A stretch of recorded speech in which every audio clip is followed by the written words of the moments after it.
You can now measure the distance between 2 points on a toolpath and the distance between a point on a toolpath and selected geometry.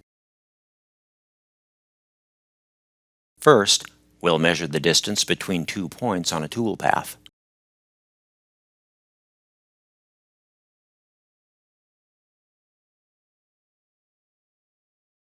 The system displays the minimum distance between the two selected points.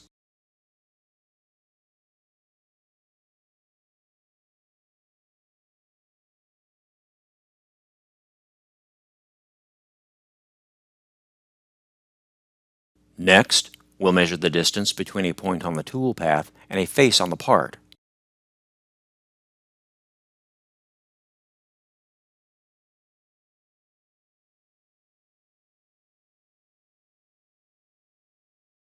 The system displays the minimum distance between the point and the face.